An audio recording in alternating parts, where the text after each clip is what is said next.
What's up, everybody? Jason, welcome back. Adventure Ready. Whether you're tuning in for Adventure Ready off-grid or Adventure Ready van life or wherever the hell I'm promoting. So it's Adventure Ready off-grid channel. So driving down the freeway, heading to towards Blythe right now on the 10. At the record site. We got a fire ahead here. Someone's I don't know what's going on. Big old smoke cloud coming off the back of that mountain right before you get to Blythe, or maybe it's Desert Center or whatever that place is called. But yeah, so just saying hello. Pick up some containers. Slept in my Dodge Mega Cab last night. Living the dream down in Gardena, Long Beach area. Bringing a couple 20-footers up here, so I got two 20-foot wind and watertight on the trailer right now. Gonna probably bring a 40-foot wind and watertight high cube up again either Friday or Saturday. We got a lot of requests right now and one-man show as usual, so I'm behind. But that's how it goes. So yeah, if you're looking for containers, get in touch with me. The 20-foot wind and watertights, I got a pretty good deal going for those right now. I committed to several of them to get a little better break on the price. That's what I always do, or try to do if I can commit to a decent volume. Try and get a little price breakdown. Contrary to popular beliefs, everyone's doing the end of the year clearance sales and stuff like that.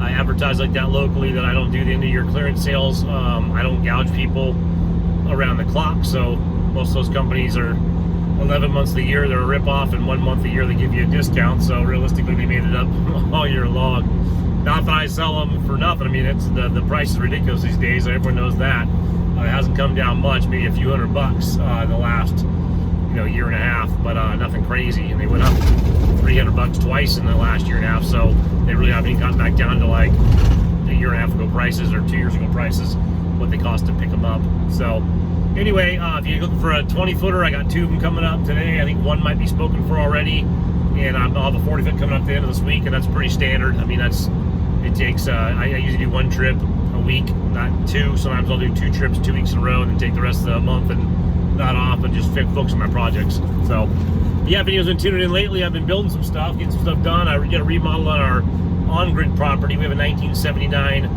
Fleetwood mobile home. I guess it's a manufactured home, probably a mobile home because it's so old, that's what they used to call them. And it probably came on wheels originally, I imagine. I don't know. It has no wheels or axles nowadays, but I'm sure it was a mobile home. That was the phrasing back then. But yeah, so I started a little project on the kitchen floor to get the oven ready for Thanksgiving dinner, and started tearing the floor and just did a whole holy shit move and ripped the whole kitchen out to the studs and put in brand new appliances, brand new floor, brand new everything. Just went to town. So it's pretty wild, but it came out nice. So anything you throw some money at and a little elbow grease, you can make it look nice. When you get down to it, a mobile home, an RV, a newer home, stick-built house, shed home. I mean, technically, you get down to raw floor and raw walls, studs, put in what you want. You can make it as nice as you want to, So I took advantage of some of those Black Friday sales and got some deals on some appliances. So not living cheap. That stuff, even on the sale price, is still pretty ridiculous. But it's what it is. But yeah, so gutted out the bathrooms. The bathroom will be next. And for those of you who are into the off-grid stuff, like I said, I mean, it's an on-grid property. Same concepts. If you were to buy a shed-built home, whose heritage homes are very popular up here, it'd be the same thing. You'd be doing the same thing, basically. It's the same structure, pretty much. Same, average at best build quality on these little mobile homes. But a Fleetwood product's is better shape normally, get better bones. But yeah, so we're doing a bathroom next. Trying to get this house done by the end of this upcoming year, and then I'm going to be fully focused on the off-grid property and get out there to move. Let me show you this fire we're going by. It looks like maybe a vehicle fire or something like that coming up. So, I don't know where I'm pointing at because I don't know how to flip the camera around mid-stroke here, but yeah, it looks like a semi-truck or something caught on fire. That's never good.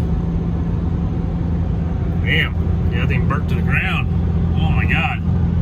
There ain't nothing left of that thing. You guys saw that. That thing was just, I don't know what the focus was. I tried to get you guys, but that thing was burnt to nothing. Holy crap. So I guess it wasn't in the hills or Blythe. It was closer than I thought, the fire. Look, it was these hills ahead. But yeah, so we're doing a remodel on the bathroom next. And like I said, I'm trying to get this house done by the end of the 2024 calendar year, which sounds kind of crazy. But if you're it's a small house, but you know, I'm not looking to spend every single penny I have stuffed in the mattress all in the same day.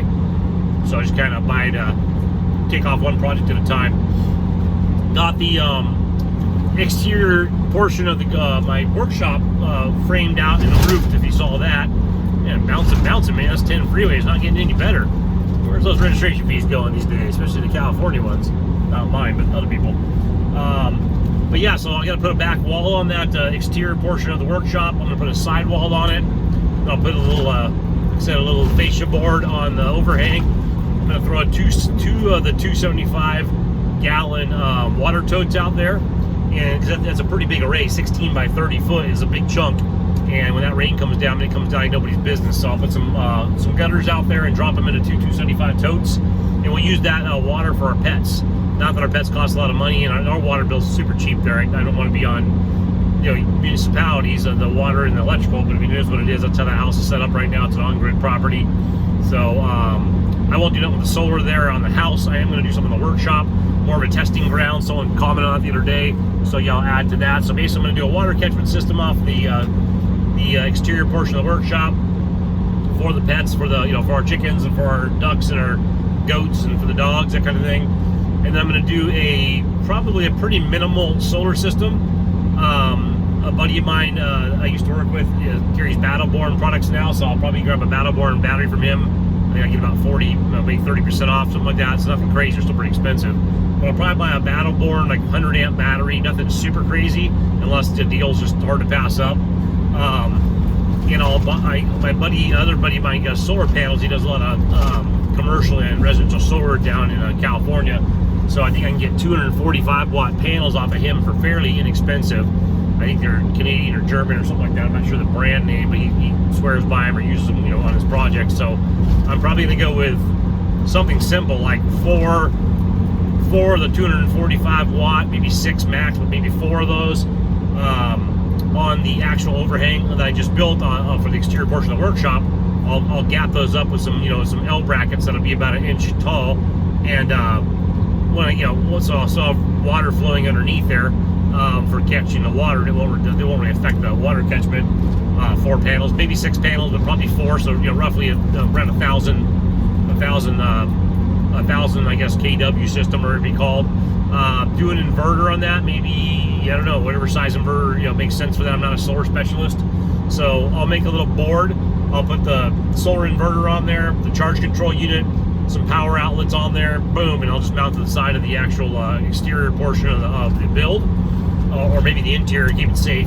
And then I'll run my 40-foot shipping container and my exterior portion all off of that solar setup. And the reason I'm going to do that, even though I have a plug-in, you know, 20 feet away at the house, I want to dabble with solar and learn it a little bit better. I understand the concept of it. I've installed on RVs, I've used it on RVs, I've installed on bug-out trailers in the past, but I don't have a lot of experience in real world usage. So I do with those little portable, like Jackery type things, little portable boxes and little, you know, portable panels, but I don't have any real world application for like relying on that power in cold and rainy and snowy climates, and, you know, obviously in sun climates. And I don't really have, like I said, real world knowledge of what I would need or what I'll use. Although you can do the math, it's not that hard to do, obviously, but I think when you really do it, you'll see like the snags and the things that don't work out, maybe the brands you don't want to use or the methods you don't want to use. So what I'm getting at, I'm going to do that on the workshop, so it's a standalone workshop with its own battery source, its own solar system, its own electrical plug-ins to charge my rechargeable battery tools, run my, you know, shop lights on the inside and outside, do the wiring. I'm pretty good with, you know, brand new wiring. Retrofitting, I suck. You know, in like an RV, I'm really bad. Not really bad, just it's not my forte. On a house, not too bad. I can run like lights or outlets or replace stuff, but I'm better at like putting brand new in because I can see the whole, you know, puzzle, as opposed to retrofitting. Or like plumbing, I can retrofit, I can do brand new, I can adapt, I can do whatever. Plumbing, I got, you know, like nobody's business. So no problems there.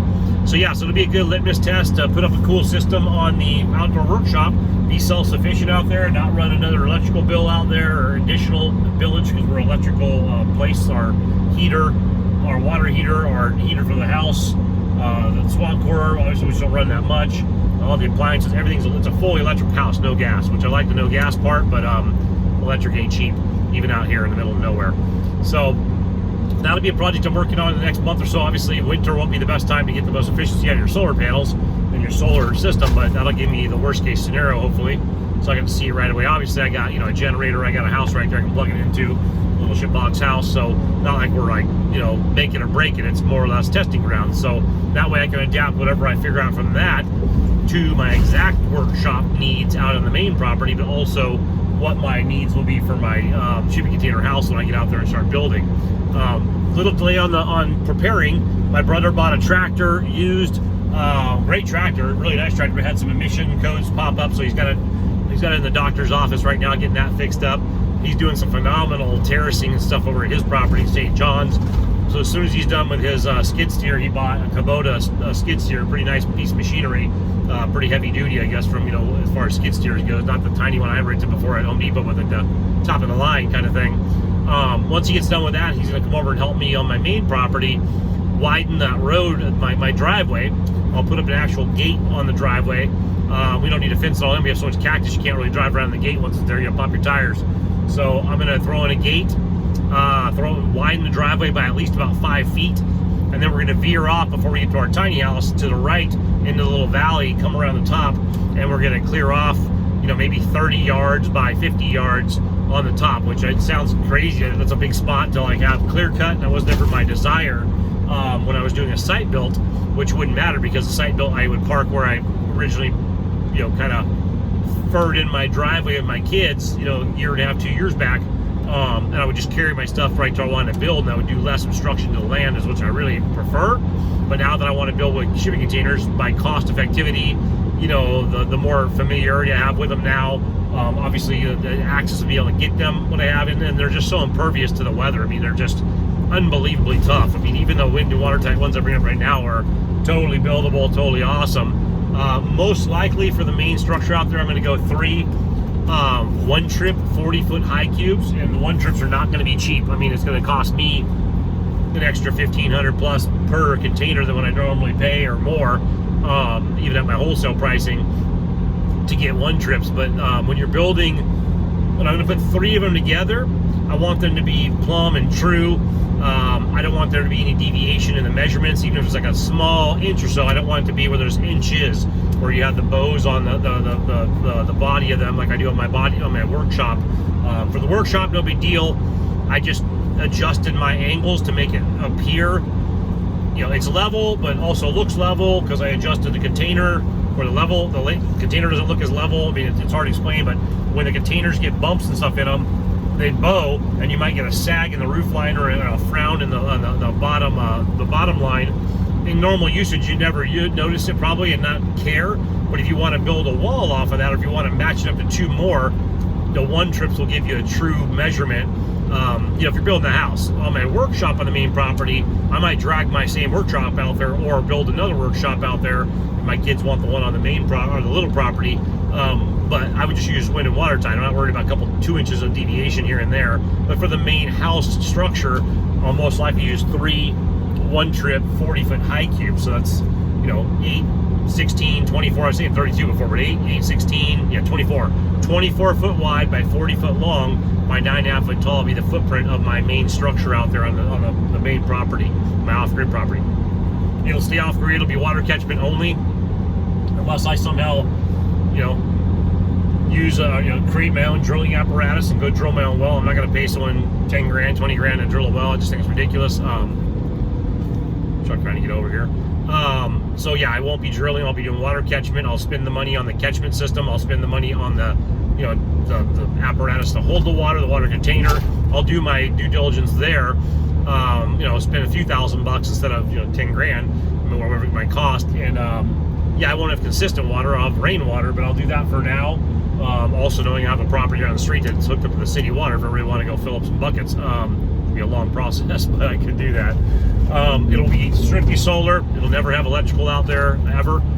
That's never been a plan. It'll never be a plan.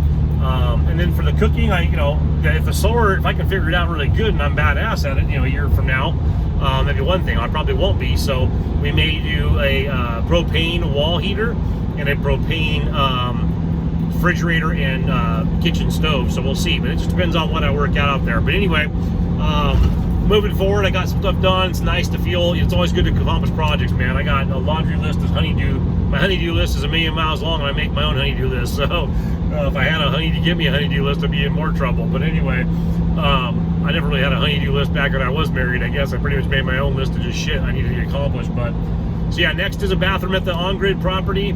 Then put a water heater in at the on-grid property. I'm basically making the house brand new. And like I said, I'm making it brand new that if I sell it, it has top value in it.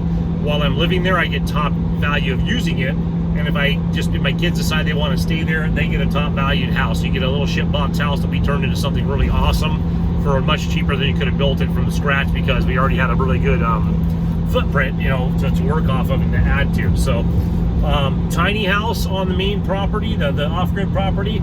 I'm going to go out there, not this weekend, probably the next weekend, and I'll film this. It's a little death-defying, but I'm going to hang off that damn ridge beam of the ridge line of my 20-some-odd foot tall roof on that thing, and I'm going to replace the 2 panels that have been damaged for like 6 months now. So I got the panels sitting out there. I'm going to go ahead and replace the 2 panels. I'm going to re-Tyvek wrap that place because it got all tattered with the storms. I'm going to re-bolt down a couple areas where I got some warpage on my plywood.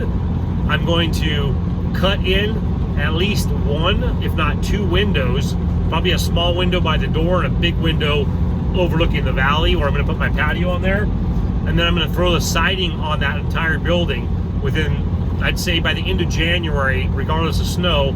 I'll have that entire thing, the 2 pieces of metal fixed, the fascia board on that fixed, the water catchment system built on there, the thing re-Tyvek wrapped, 2 windows, doors already there in good shape. I might even swap that door out with one with a little window, even though I don't really want someone to break the window out there. Not that I've had any problems with that. And then you know, basically sheet the house with new paneling, and then trim out the windows. So it'll look like a cute little cottage from the outside, like I intended it to be. It'll be finished. I have products laying around I need to, you know, get off the ground and get done with. You leave this stuff from Home Depot or Lowe's around too long, it turns into bananas that you've seen, or rattlesnakes. It just starts bending all over the place, where it's a panel or a plank or a piece of metal or whatever. It seems like it's crazy. But so yeah, so we'll get the tiny house looking like a completely dried in finished exterior product. And then the inside's easy. The inside of that thing's gonna be super basic. It's gonna have 2 little lofts inside there. The plywood for one side is already there. I need to buy 2 pieces of plywood for the other side, and I'm gonna just make it to where 2 beds could be in there. And then the bottom will most likely just be like a living area and a small kitchenette in the corner. That bathroom will be a separate standalone building on that property, even though that was originally supposed to be my bathroom and turned into a tiny house. So we'll keep that as a little guest house thing, or a little home away from home kind of thing. I won't probably ever live in that. That'll be like if I have van life friends that want to come out here and experience Arizona. If that thing was done, I would tell my buddy Chico in the van, Roy, or my buddy Lane, or Serious Sam, or Sebastian, or any of these guys that I talk to on my Adventure Ready Van Life channel. I'd say, yeah, come on out to the property, park your van, and hang out in the tiny house. You know, go experience. If you want to go look at land, or you want to go check out the wilderness around here, you know, go check out that place. You're welcome to go and check it out for a couple days and see what it's like. So, or family members want to come out. So anyway, we're going to keep working on that, or start working on it again in January, and should have it done by the end of January, February 1st. And then that property, once my brother starts putting, helping me with the road out there, I will put the shipping containers in there 1 by 1. I can't bring on board 1 at a time for 40 footers. So I'll literally figure out how high I want them off the ground. I'll probably build my own pillars out there in concrete, put it a couple feet off the ground most likely, even though it doesn't necessarily have to be off the ground. I think that's how I'm going to build it, for just storage and access to plumbing ideas. And my septic tank down the road, I will put a septic tank in there. But yeah, so as soon as the roads are built out there, I'll just grab a container when I can catch up. So if I get 6 containers up here and 4 sell, the 5th one I'll throw up there, and the 6th one I'll sell, and then I'll go get more. So I'll just grab them as I can in my rotation, to try not to deviate from, you know, getting other people taken care of that are waiting on the waiting list. So anyway, just a rant, guys, just going on and on and on about shit I'm doing. Appreciate, you know, the feedback. If you guys have any comments, and try to answer all the comments in there. A lot of people text me, because a lot of people have my phone number, so they text me directly over stuff they see on my channel, so which is fine. I appreciate that we have a personal connection there. If you put it on the channel, it does help the little algorithm, so the more conversation you have, good or bad, on there, it definitely puts people in your feed. I've never been worried about being popular or famous on there. Obviously, I've already mentioned that many times on my channel. This channel isn't starting to, you know, trying to be famous. We're not very far from being monetized on there, which, I mean, that's not a detriment. That's a great thing. So I don't really mind being monetized, obviously. I'll probably make a $35 or something a month, but I mean, I'm not, it's not a huge goal of mine. But obviously, with, if the popularity of the content's on there, people watch them, you get your watch hours, you get your subscribers on there, some of which have become friends of mine, and vice versa. It doesn't hurt to, get a couple bucks back on there. I will be doing some tool reviews on there pretty soon. So if you're not into the tool review, I apologize for that. That is also a revenue producer on the channel. So there's a caveat to that. If I say I don't care about subscribers or revenue or monetization, I will do tool reviews for twofold. One, to share what I bought and, my opinion on it and my experience with it. So to help you guys out if you're looking at, especially cheap tools, Harbor Freight stuff and Ryobi stuff. I buy a lot of that now, and I seem to be getting really good life out of the Ryobi, especially, and then over Home Depot, and then some of the Harbor Freight stuff obviously is a hit or miss. Some of it's phenomenal, some of it's horrible. Some of it you have to get that warranty and just keep re-upping your warranty every year. So I'll go over. I'm going to do some tool reviews on there.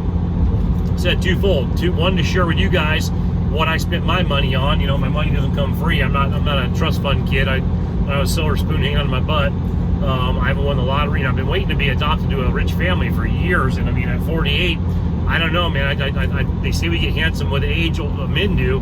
I'm really banking on that, because I mean, I'm starting to get too old to where a family's probably not going to want to adopt me, whether they're rich or not. So I got my application out there. So any wealthy families that just want to adopt a 48-year-old, aging son that talks a lot and lives in the middle of nowhere, that could be on their trust fund. I mean, I'm down for that. I'm not opposed to that at all. So applications out there, put it in the universe. But so stay tuned on the van channel, Adventure Ready Van Life. I'm going to be doing some build stuff on the blue van soon. I'm waiting for the third estimate on paint. I've been waiting it for 2 months now. These people are so slow up in my area. It's pretty embarrassing. I know how bad they are as far as getting back to you. I had to go by the one shop 3 times to get the guy. He lost the pictures, forgot to do the estimate. My buddy Kyle ran into the van. I feel like I don't want to gouge him price-wise to do the repairs, so I'm trying to get 3 viable estimates. So I'll take the cheapest one. I don't care. It doesn't have to be fancy. The bodywork's not extensive, but it's probably going to be $1,000 to $1,500. So anyway, so as soon as I get the final third estimate on the body repair, I'll submit to him. And as soon as he comes up with the cash to cover the damage that happened when we went on one of our van trips, he kissed his van into mine on accident. I'll get the van bodywork done, and then I'm going to go get the van tuned up. I think I got an injector going out, so I'm going to put either brand new injectors in that one, or fix obviously any problems on there. I want it to run tip top for the next guy or gal. I'm going to start the interior build on there, which is going to be pretty basic, but it has some unique features that people might be excited to look at, whether you're on my off-grid channel or my van channel. And I'm going to build out a small interior camping sleeping setup in there. Probably put a solar panel on there, a smaller battery in there. Just a very simple system, so you can charge your phones and basic stuff and run some lights in there. And I'm going to build it out as a camper project with a custom front bumper, things like that. And I'm going to spray the entire exterior of the Raptor bed liner. So I'm putting a rack back on her and some exterior lights. So that blue van, if you've watched my other channel or seen on here, will get a facelift. And get some things that I had on my bucket list to do on that thing anyway over the next 3 to 4 months, and then it'll go for sale. So basically, right about the time summer kicks back in, that van will go for sale, and when that van sells, that will fund the 7.3 gas or 7.3 diesel extended body van I just bought back from my brother, my old van. So that'll be on the van channel. If you're not interested in that channel, that's fine. If you're not aware of our channel, it's just called Adventure Ready, like this one is, but it's Adventure Ready Van Life, not Adventure Ready Off-Grid. I also have a channel called Max Transport. That's where I advertise. I should be advertising my storage container stuff, but a lot of people on here seem to be acclimated to that and interested in that, so I usually start here. I put some stuff on there. I really haven't built it up. And I have another channel, Adventure Ready Moto, I think it's called. I know my own channels for motorcycle riding stuff, but unfortunately, I've had some nerve issues I've been fighting for the last 6 months with some diabetic stuff, some pancreas stuff that showed up from my great eating habits that I was doing, I guess, and just time in life. And they say hereditary. I'm not a real proponent of a hereditary disease. I think a lot of diseases we call hereditary is really our eating habits that we got from our family. So I guess it's passed down generationally, but it's not necessarily in our body. It's we eat like our parents ate or similar to. I'm a guy where if you eat all your food, you deserve dessert. And I started, my parents started as a kid, not their fault, it's amazing. But now every time I eat if I eat a hamburger, I gotta go get a candy bar. If I eat a big dinner, I want ice cream. So I mean, that's probably not a good, I don't blame it all on that, but I have some bad eating habits even when I eat healthy. Unless I go cold turkey, which I did recently with no sugars or carbs, but it really made my body actually feel quite a bit worse. Even though I got my blood count down to like, non-diabetic, great results, my body was not liking what I did to it as far as how it was too clean. It's like, give me a damn candy bar, give me a soda once in a while, which just is horrible for you. But anyway, so getting back to that, I have a channel for motorcycle riding stuff, but I've been having problems with my hands where I can work with my hands, they hurt, my feet hurt, I can work with them. I just have to deal with the pain, and I have a real high threshold on pain, so it doesn't matter. But when I ride my motorcycles, it makes my fingers and hands numb to where I can't physically hold on to the handlebars as tight as I'd like to in, like, particular situations when there's like you catch maybe a front end wobble or hitting some heavy terrain, and it makes it feel very unsafe to ride at the speeds I like to ride. I don't ride like a normal human. I ride like a complete bat out of hell. It's hard for me to just go putt around. But if you ride off-road, especially an adventure bike or a dirt bike, you're going to be doing a lot of moving, maneuvering, and your grip strength is very important. So my hands go numb, and they don't have the same strength they used to have. Within the last 6 months, I mean, they've diminished 50% probably compared to in the bad times, and 20% on the good times. So that's not a good sign. I'm trying to fight that and figure it out with diet. I've not figured it out yet. I will just keep hanging it in there. I'm just going to keep manipulating diet. I'm on the page of like a doctor. I'm not a doctor guy, man. When I break a hip, I break a knee, I break a shoulder, I get a concussion, I wake up in the hospital, they're working on me, it's already been done, it's just necessary. But as far as health, not many doctors know health. I mean, doctors are, they're practicing medicine. That's the name of the game for them. So in that regard, I don't want anyone to practice medicine on me. I don't want to take medicines that aren't necessary to be in my body. So I don't feel doctors, and there may be some exceptions to the rule. You might have a great doctor you're going to swear by, which is fine. But in general, doctors are practicing medicine, and they don't know jack shit about actual health or diet or exercise. They don't even they ask me if I smoke or drink every time, and no one asks me if I exercise. It's like, well, I've never smoked or drank in my life, but I've exercised Olympic level at times and half-ass at other times, or nothing at other times. You would think they would wonder if that has something to do with my health, with the deviation, or my injuries, not have you smoked or drank before, which obviously is a health question to ask, I guess. But they'll probably just give you a pill to counterbalance the smoking and drinking. But anyway, that's a whole other rant for a whole other story. But anyway, so I'm fighting off some issues. So going back to it, I have 4 channels.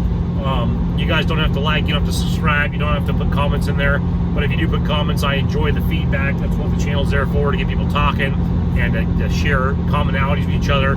The van channel's there to get people out camping and enjoying life, getting the hell out of the concrete jungle.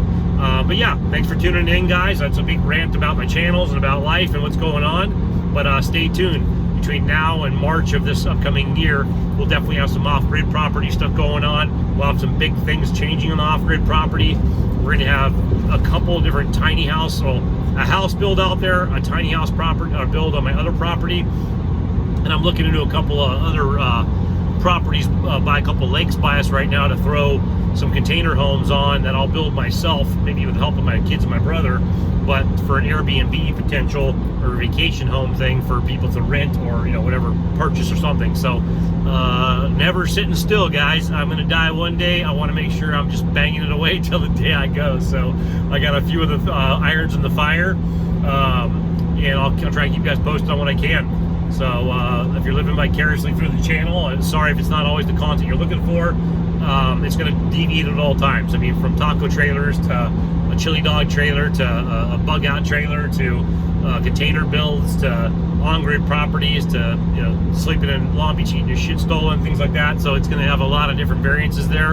I'm not a one man. I'm a one-man show, but I'm not very focused at times. So appreciate you checking in, and I always look forward to seeing your guys' channels. If you are a new subscriber, mention on there you have a channel. I usually try and click on your name. A lot of people don't have it. They just have a landing page, I guess, to watch other people's stuff, which is fine. But if you do follow my channel, I almost always look to see if you have a channel. And if you have a channel that would like my stuff, I usually follow your channel as well, or subscribe. And I'm interested in what you guys are doing too. Same thing.